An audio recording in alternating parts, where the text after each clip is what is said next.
بسم اللہ الرحمن الرحیم۔ اللہ تیری عبادت کرتے ہیں، تیرے سے مدد مانگتے ہیں۔ میرے پاکستانیوں، اب تک 9 مئی سے اب تک 150 پیشیاں کر چکا ہوں میں عدالتوں میں۔ 150 کیسز کی پیشیاں میں بھر چکا ہوں عدالتوں میں۔ میرے اوپر 150 کیسز تھے،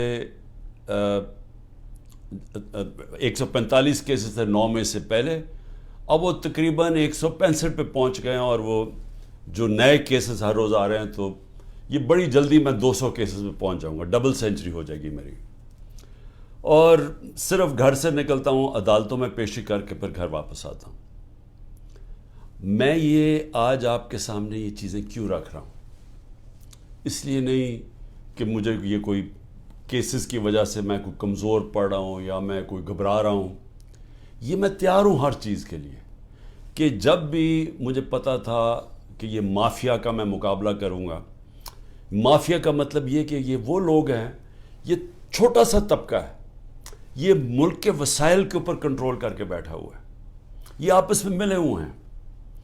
انہوں نے جب میری حکومت چل رہی تھی تو انہوں نے پورا پروپیگنڈا کیا، میڈیا کے ہاؤسز کے لوگ ان کے ساتھ ملے ہوئے تھے۔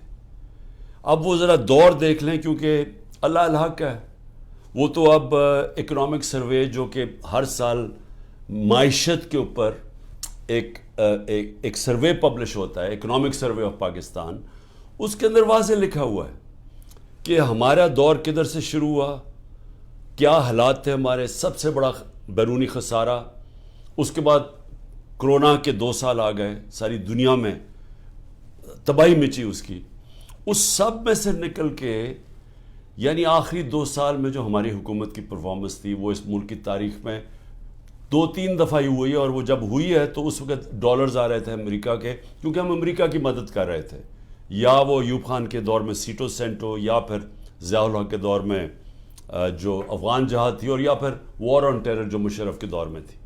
اس کے علاوہ سب سے بہترین پرفارمنس تھی۔ لیکن آپ اخبار پڑھیں، میڈیا دیکھیں، کہتے جی ہم نے میڈیا کے اوپر کوئی پابندیاں لگائی تھیں، یا آپ صرف اٹھا کے میڈیا دیکھیں کہ کس طرح کی ہمارے اوپر تنقید ہو رہی تھی اور پروپیگنڈا کیمپینز چل رہی تھی۔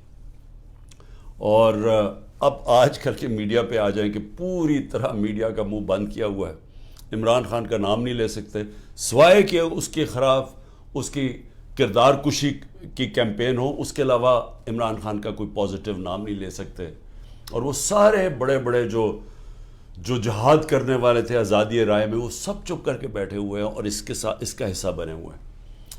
تو میں یہ کیوں کہہ رہا ہوں آج کہ یہ جو میرے اوپر کیسز ہیں اور یہ جو آگے جس طرف جا رہا ہے ملک، میں اس لیے کہہ رہا ہوں کہ اسی وجہ سے آج سے 27 سال پہلے میں نے اپنی انصاف کی تحریک شروع کی تھی، کیونکہ میرا ٹائم ساری دنیا میں گزرا تھا، مغرب میں، برطانیہ میں تو ان کا سسٹم سمجھ گیا تھا، تو میں تو بڑی پہلے اس نتیجے پہ آ گیا تھا کہ جس ملک میں انصاف نہیں ہے، قانون کی حکمرانی نہیں ہے، رول آف لا نہیں ہے، وہ ملک ترقی نہیں کر سکتا، وہاں خوشحالی نہیں ہے۔ میں اس نتیجے پہ پہنچ گیا تھا، اور اسی لیے میں نے پھر 27 سال پہلے اپنی تحریک شروع کی انصاف کی۔ اور آج میں صرف آپ کے سامنے یہ بتانا چاہتا ہوں کہ یہ دیکھ لیں کہ جب طاقتور فیصلہ کرتا ہے اس ملک میں، تو کیونکہ وہ قانون کے اوپر ہے، وہ ہر قسم کا ظلم کر سکتا ہے کمزور پہ۔ اب یہ سب کچھ ہو رہا ہے کہ کہیں عمران خان گھٹنے ٹیک کے ہمارے پاس آ جائے کہ سر جو آپ کہتے ہیں میں تیار ہوں، بس اس کے لیے ہر قسم کا حربہ استعمال کیا جا رہا ہے، ہر قسم کا، میرے پہ بھی نہیں، میرے خاندان کے اوپر، ان کے علاوہ جو تحریک انصاف کے اندر لوگ ہیں جو کھڑے ہیں آج، ان سب کے اوپر اب یہ گزر رہی ہے، ان کے گھروں کے اوپر۔ یعنی میں بار بار بتا چکا ہوں، میں کبھی نہیں سمجھتا تھا کہ میں اپنے ملک میں یہ حالات دیکھوں گا کہ چلیں گھر توڑ دیا، بزنسز بند کر دیں، رات کے 3 بجے گھر میں گھستے ہیں 30-40 پولیس والے، اور اپنے منہ کور کر کے گھستے ہیں۔ یہ بھی ذرا سوچیں کہ کئی شلوار قمیض یعنی عام کپڑوں میں آتے ہیں، پولیس کی وردیوں میں نہیں آتے، لیکن کلیشنکوفس پکڑ کے عام گھروں میں آ جاتے ہیں، وہاں بچے ہوتے ہیں، وہ کئی بچوں کے اوپر کیا گزرتی ہے وہ جب دیکھتے ہیں. اعظم سواتی کے پوتیوں کے سامنے اس کو، بیوی کے سامنے اندر گھس کے رات کے 3 بجے اس کو مارا، سب کے سامنے دیکھ رہے ہیں اس کو مارتے ہوئے، ایک 75 سال کے آدمی کو. اور صرف اس کی غلطی تھی کہ طاقتور بادشاہ سلامت کے اوپر ایک ٹویٹ کر دی کہ باجوہ صاحب شکریہ آپ نے NRO2 دیا ان چوروں کو، اس کے اوپر. یعنی یہ حال ہے یہاں کہ سینیٹر کو بھی نہیں بخشا، وہ آدمی جو اپنی کمائی کر کے باہر سے پاکستان آتا ہے اس کو بھی نہیں بخشا. یہ بھی نہیں دیکھا کہ بیوی، اس کی بیوی تھی، اس کے پوتے تھے، ان کو بھی نہیں دیکھا، سب کے سامنے مارنا شروع کر دیا اور پھر جا کے ننگا کر کے ٹارچر کیا. یہ صرف ایک طاقتور دہشت پھیلا رہا ہے. اور وہی طاقتور جب وہاں جاتا ہے کہ یورپ کے اندر، تو وہاں جب اس کو کچھ کہتا تو چپ کر کے ایسے کر کے معصوموں کی طرح بیٹھ جاتا ہے. یہاں کیونکہ طاقت کی حکمرانی ہے تو یہ جو مرضی چاہے کر سکتے ہیں. تو اس کا اعظم سواتی کے علاوہ جو لوگوں سے کیا جا رہا ہے، میں کتنی مثالیں دیتا ہوں لوگوں کے گھروں میں گھس کے جو کرتے ہیں. لیکن جو عورتوں سے کرتے ہیں، یہ میں ابھی تک مجھے اس کی میرا ذہن مانتا نہیں ہے کہ ہمارے معاشرے میں عورتوں سے کیسے کوئی کر سکتے ہیں. اور یعنی میرے اوپر آپ اچھا کیسز ذرا سنیں، اب کیسز کیا ہے عمران خان کے اوپر؟ میں بتا بیٹھا ہوں کہ جی کیسز یہ ہیں، 9 میں سب کو پتہ ہے کہ 9 میں پکڑ کے مجھے انہوں نے جیل میں بند کر دیا. میں تو 3-4 دن مجھے پتہ ہی نہیں کیا ہو رہا تھا، کیونکہ مجھے نظر بند تھا، مجھے تو کوئی ٹی وی، نہ خبریں، نہ موبائل فون. وہ جب میں سپریم کورٹ میں پہنچا تو اس سے پہلے مجھے وکیلوں نے تھوڑا سا بتایا اور پھر چیف جسٹس صاحب نے بتایا. وہ پہلی دفعہ مجھے پتہ چلا کہ ہوا کیا ہے. اور مجھے تب بھی پوری سمجھ نہیں آئی کہ اس کے پیچھے کیا ہم کر سکتے تھے، کیا ہوا، کچھ انتشار ہوا، کون سے ہمارے لوگوں نے جا کے توڑ پھوڑ جلایا. وہ تو مجھے آہستہ آہستہ پتہ چلا کہ ہوا کیا. اور پتہ چلا کہ پورا پلان بنا ہوا تھا. یہ پلان کے تحت فالس فلیگ آپریشن، یعنی پہلے وہ اس طرح مجھے اٹھایا اور اس کے بعد پھر پہلے پتا تھا کہ ریاکشن آنا، اور اس سے یہ جو جلانا گھرانا اور یہ کیا، اور اس کی آڑ کے اندر سارے لوگوں کے اوپر بند کر دیا اور میرے اوپر کیسز کر دیے. میں جب جیل میں ہوں تب میرے اوپر کیسز کرنے شروع کر دیے کہ جی میرے کہنے پہ ہوا سب کچھ. ایک سٹیٹمنٹ نہیں ہے. 27 سال میں مجھے ایک سٹیٹمنٹ بتایا کہ میں نے کبھی کسی کو کہا ہو کہ آپ توڑ پھوڑ کریں. ہمیشہ میں نے کہا قانون کے بیچ میں رہے. ہر جگہ میں نے قانون کی پابندی کی ہے. جب مجھے لگا انتشار ہوا، میں نے اپنی پارٹی کو پیچھے ہٹایا. جب ہماری پارٹی کراچی میں بننے لگی، مجھے لوگوں نے کہا جی کہ جب تک ملیٹنٹ آپ کا ونگ نہیں ہوگا، آپ MQM کے سامنے کھڑے نہیں ہو سکتے، کوئی آپ کی پارٹی نہیں جوائن کرے گا، کیونکہ MQM سے تحفظ چاہیے تھا. میں نے کہا ہم پارٹی نہیں بنائیں گے، لیکن ہم نے ملیٹنٹ ونگ نہیں بنانا. ہمیشہ یہ 27 سال سے میری ہمیشہ یہ فلسفی تھی کہ ہم نے پرامن اور آئین کے بیچ میں رہنا ہے. میری آج اب تک کرکٹ کے اندر دیکھ لیں، جب میں کیپٹن تھا ساری دنیا ریسپیکٹ کرتی تھی کہ عمران خان وہ ہے جو نیوٹرل امپائر لے کے آیا. یعنی وہ آدمی پہلا کیپٹن تھا کرکٹ ہسٹری میں جس نے کہا کہ ہم اگر جیتیں گے تو ایمانداری سے جیتیں گے. اس سے پہلے ذرا دور دیکھ لیں کہ جب پاکستان جیتا تھا کہتے جی امپائروں کی وجہ سے جیت گیا، چیٹنگ کر کے جیتا ہے. میرا دور دیکھ لیں، آج تک کبھی جب ہمارے اپنے بھی امپائر تھے، کبھی کسی نے نہیں کہا کہ ہندوستان کو ہرایا انہوں نے کہا ہم فیئر اینڈ اسکوئر. آسٹریلیا کو ہرایا انہوں نے کہا کہ ہمیں صاف اور شفاف طریقے سے ہم ہارے ہیں، یعنی چیٹنگ نہیں ہوئی. تو میں یہ جو کہہ رہا ہوں کہ کیسز میرے اوپر آپ ذرا سن لیں کیا کیسز ہیں کہ جی میرے دہشت گردی، ایک کوئی مظاہرہ ہوتا ہے الیکشن کمیشن کے باہر، میں گھر میں بیٹھا ہوں میرے اوپر دہشت گردی کا پرچہ ہو گیا. اسی طرح میں جب جیل میں ہوں اور مجھے کیا پتا تھا کیا ہو رہا ہے، وہ میرے اوپر دہشت گردی کے پرچے ہو گئے.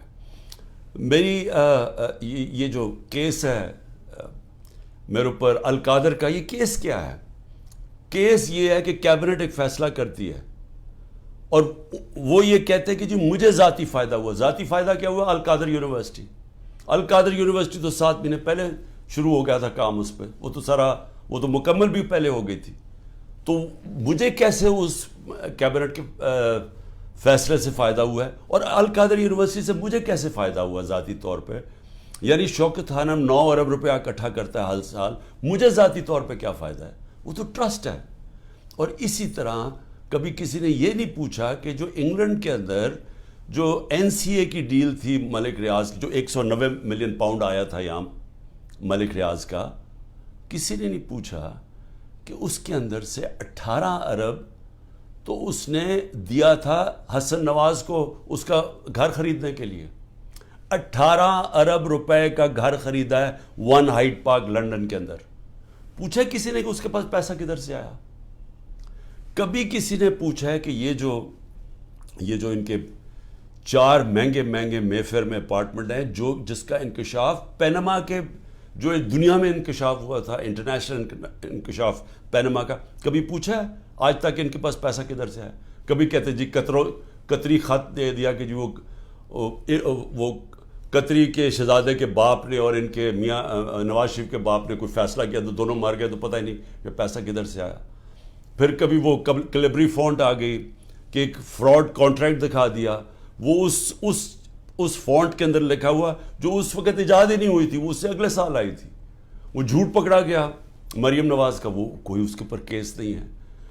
کبھی کسی نے یہ نہیں پوچھا کہ وہ جو چودھری شوگر مل کا 80 کروڑ روپیہ دکھایا تھا کہ جی کسی دبئی کے بزنس مین نے بھیجا ہے، وہ دبئی کے بزنس مین نے نیب کے اندر لکھ کے دیا کہ میں نے پیسہ نہیں بھجوایا۔ تو یہ سارا منی لانڈرنگ کوئی انہوں پوچھتا نہیں ہے۔ میرے اوپر ڈالا ہوا ہے توشہ خانہ کا۔ توشہ خانہ میں ذرا پہلے یہ تو پوچھیں کہ آصف زرداری نے 3 گاڑیاں لی توشہ خانہ سے، نواز شریف نے 1، مریم نواز نے 1، جو کہ توشہ خانہ میں نے ڈکلیئر کی۔ گاڑی لینا غیر قانونی چیز ہے، گاڑی نہیں نکال سکتے آپ، کوئی پوچھ نہیں رہا ان کو۔ آصف زرداری کے اوپر وہ جو فیک اکاؤنٹ کیسز تھے، اربوں روپے کا پیسہ جو شروع کیا تھا طریقہ نواز شریف نے حدیبہ پیپر مل میں کہ یہاں سے چوری کر کے پیسہ ہنڈی والی سے باہر بھیجو، ادھر سے ریمیٹنسز دکھا کے پاکستان لے آؤ، وہی پیسہ بلیک کا پیسہ وائٹ کر لو۔ خود ہی قانون بنایا کہ جو باہر سے ریمیٹنس ہے کوئی سوال نہیں پوچھ سکتا۔ وہ حدیبہ پیپر مل کے جو کیس تھا اس کے اوپر بی بی سی کی ڈاکیومنٹری بنی، اسحاق ڈار نے 164 کا بیان لکھوایا کہ کیسے وہ پیسے ان کے منی لانڈرنگ کر کے بھیجتا تھا۔ وہ قاضی فیملی جو لنڈن میں بیٹھی ہوئی تھی اس کا پورا بیان ہے۔ تو وہی طریقہ سارا ابھی تک، وہ شہباز شریف کا جو ہمارے دور میں پکڑا گیا، ایک ہی تو ہمارے دور میں ہوا تھا شہباز شریف کا جو کیس، وہی شہباز شریف کے کیسز کہ یہاں سے 8 ارب روپیہ اس کے جو منگوایا وہ فیک اکاؤنٹس تھے سارے، کوئی پاپڑ والا، چینی والا، زرداری کا بھی وہی تھا۔ تو کوئی ان کو پوچھنے والا نہیں ہے کہ یہ اوپر بیٹھے ہوئے ہیں، یہ کیسز ہیں۔ اور عمران خان کے اوپر کیس کیا ہے کہ جی اس نے وہ القادر یونیورسٹی جو ٹرسٹ چل رہا ہے جس میں سارا پیسہ وہیں کا وہیں ہے، عمران خان کو کیا فائدہ ہے؟ یہ کیس بنایا، ابھی میری بہن کے اوپر کیس بنایا، یہ میں پھر سے بتا چکا ہوں، کہتے جی 6 ارب روپے کی زمین خریدی جب عمران خان پرائم منسٹر تھا، وہ چیک سے زمین خرید وہ پیسے دیے ہیں، وہ 6 کروڑ کی زمین تھی، 45 لاکھ روپیہ اس کے اوپر ٹیکس دیا ہوا ہے، وہ سارے چیکس ہیں۔ اور کب خریدی؟ جب عمران خان پرائم منسٹر نہیں تھا، جب حمزہ شریف چیف منسٹر تھا، اور جب یہ شہباز شریف پرائم منسٹر تھا، یہ تب زمین سارا چیکس کے اوپر ہے۔ اس طرح کے کیسز بنائے ہوئے ہیں۔ اب کیسز نئے بنتے جا رہے ہیں کہ جی جس نے بھی کوئی کچھ کیا وہ کہتا ہے جی کہ عمران خان کا بھی نام ڈال دو، تو ہر روز کو نیا کیس آ جاتا ہے۔ میں صرف آپ کو یہ اس لیے چیزیں بتا رہا ہوں کہ یہ المیہ پاکستان کا، کیوں وہ بیچارے جو کشتی میں جن لوگوں سے پوچھیں رشتہ داروں سے جو گریس میں یہ کشتی میں ہمارے کوئی 300 پاکستانی بیچارے ڈوبے ہیں، ان سب نے کیا کہا کہ ہمیں کوئی امید ہی نہیں نظر آ رہی، پاکستان میں ہمارا کوئی چانس ہی نہیں اپنے آپ کو اوپر لے جانے کا۔ یعنی وہ لوگ اس ملک سے امید چھوڑ کے بیچارے یہ نکل رہے ہیں، پیسے دیتے ہیں، قرضے اکٹھے کر کے نکلتے ہیں یہاں سے۔ یہ وہ لوگ ہیں، کیونکہ یہاں جو طاقتور ہے وہ جو مرضی کر لے، اس کو یہاں کا پاکستان کا انصاف کا نظام نہیں پکڑتا۔ اور یہ ہمارے سامنے اب بیٹھے ہیں سارے دن دناتے ہوئے، 30 سال سے جو ایک دوسرے کو چور کہہ رہے تھے، آج سارے اوپر بیٹھے ہوئے ہیں، کوئی ان کے اوپر کیسز نہیں ہے، ختم ہو رہے ہیں ان کے کیسز۔ کیس کس کے اوپر کر رہے ہیں؟ ان لوگوں کے اوپر جن کی پوری کوشش تھی کہ اس ملک میں قانون کی بالادستی لے کے آئیں. یہ جو لوگوں کے اوپر ظلم کیا جا رہا ہے, جو جیلوں میں بھرے ہوئے ہیں, جو ہمارے کارکن ہیں, اس گرمی کے اندر چھوٹے چھوٹے کمروں میں کھانا باہر سے لے جانے نہیں دیتے, ان کو اس طرح کر رہے ہیں جیسے کہ کوئی دشمن ملک کے لوگ ہیں, اپنے لوگ ہی نہیں ہیں بلکہ دشمن ملک کے لوگوں سے یہ بھی نہیں کرنا چاہیے. تو یہ سارا کچھ ثابت یہ کرتا ہے پاکستان میں کہ جب تک ہم اس ملک کے اندر اپنا انصاف کا نظام نہیں ٹھیک کرتے, جب تک طاقتور اسی طرح ظلم کرتا رہے گا کمزور پہ, اسی طرح ہمارے غریب لوگ یہاں سے ملک سے کوشش کریں گے یہ کشتیوں میں باہر جانا, کیونکہ یہاں روزگار ملنا نہیں ہے. جب تک ہم انصاف کا نظام نہیں ٹھیک کرتے, یہاں سرمایہ کاری نہیں ہونے لگی, سرمایہ کاری نہیں ہوگی, نوکریاں نہیں ملیں گی, اور نوکریاں جب نہیں ملیں گی تو یہی حالات ہوں گے, غربت بڑھتی جائے گی, بے روزگاری بڑھتی جائے گی جو بڑھ رہی ہے پاکستان میں. اور جو طاقتور ہے وہ اپنا پیسہ باہر رکھے گا. یہ ساروں کا, یہ جو میں نے نام آپ کو بتائے ان بڑے بڑے خاندانوں کے, سب کا پیسہ باہر پڑا ہے. ان کو کوئی فرق نہیں پڑا کہ روپیہ گرتا ہے, مہنگائی ہوتی ہے, ان کو فرق ہی نہیں پڑتا, ڈالرز میں پیسے پڑے ہوئے ہیں ملک سے باہر. تو میں آج اپنے پاکستانیوں کو جو آپ کو پیغام دینا چاہتا ہوں وہ یہ کہ دیکھیں, یہ جو اس وقت ہم جدھر کھڑے ہیں یہ اصل میں ہے ہمارے مستقبل کی جنگ, یہ ہماری حقیقی آزادی کی جنگ ہے. میں پھر سے آپ کو بتا دوں کہ حقیقی آزادی انصاف سے آتی ہے, رول آف لاء سے آتی ہے. جب تک ملک پہ انصاف نہیں ہوتا, رول آف لاء نہیں ہوتا, اور اس کا بھی مطلب بتا دوں کہ طاقتور اور کمزور کے لیے ایک قانون جب تک نہیں آتا. برطانیہ کے اندر پرائم منسٹر کو اس لیے نکالا گیا, بورس جانسن کو, کہ جو قانون سب کے لیے بنائے ہوئے تھے اس کے اوپر وہ فالو نہیں کر رہا تھا. اور وہ صرف اس نے ایک گیٹ ٹوگیدر کی تھی, چوری نہیں کی تھی, صرف گیٹ ٹوگیدر کی تھی کہ سوشل ڈسٹنسنگ کی کرونا کے دور میں, اور اس نے اس کے اوپر عمل نہیں کیا. اس کے اوپر پرائم منسٹر نکلا. ہمارا یہاں دیکھ لیں کہ اوپر ابھی ایک ٹیپ, جو آڈیو ٹیپ آئی ہے, اس میں کیا شہباز شریف کہہ رہا ہے کہ مریم کے داماد کے لیے اس کی ہاؤسنگ سوسائٹی ہے, تو گریڈ سٹیشن لازمی ہوتا ہے, جو ہاؤسنگ سوسائٹی بنائے وہی گریڈ سٹیشن بناتا ہے. اور وہ کہہ رہا ہے کہ مریم کہہ رہی ہے کہ وہ سرکاری طور پہ بنے, یعنی 70 کروڑ روپے کا عوام کو نقصان پہنچا رہی ہے ٹیکس کے پیسے پہ, تاکہ داماد کا 70 کروڑ روپیہ بچ جائے. یہ اس کے کانورسیشن میں کہہ رہا ہے, اور وہ اس کا پرنسپل سیکرٹری کہہ رہے ہیں فکر نہ کریں جی, یہ ہم کر دیں گے. یعنی ملک کو 70 کروڑ روپے کا نقصان پہنچائیں گے, اور ان کو یہ جو اوپر خاص کلاس بیٹھی ہے اس کو فائدہ پہنچائیں گے. تو اس لیے یہ جو ہماری تحریک ہے, یہ پاکستانی ہو, یہ آپ کے مستقبل کی تحریک ہے, یہ حقیقی آزادی کی تحریک ہے. اس میں آپ نے نہ گھبرانا ہے, نہ دل چھوڑنا ہے. سب سے زیادہ پریشر تو میرے اوپر ہے, کیسز کے اوپر کیسز, جان کو خطرہ علیحدہ, لیکن میں تو کھڑا ہوں, اور آپ سب کو بھی کھڑا ہونا چاہیے گا. آپ سب کو یہ سمجھنا چاہیے کہ یہ اگر ہم اس وقت اپنی جد و جہد سے پیچھے ہٹے تو یہ ہمارے بچے ہمیں کبھی معاف نہیں کریں گے. اس ملک کا مستقبل ختم ہو جائے گا. اس لیے یہ اب ہے جہاد, یہ پولیٹکس نہیں ہے. میں سارے پاکستانیوں کو کہہ رہا ہوں کہ یہ جو اوپر قبضہ گروپ بیٹھا ہوا ہے اور یہ ظلم کر کے لوگوں کو ڈرا کے ہمیں غلام بنا رہا ہے, یہ اس جہاد کے اندر آپ نے کسی صورت پیچھے نہیں ہٹنا. میں پھر سے آپ کو کہتا ہوں, پیچھے ہٹ گئے ملک کا مستقبل کیا.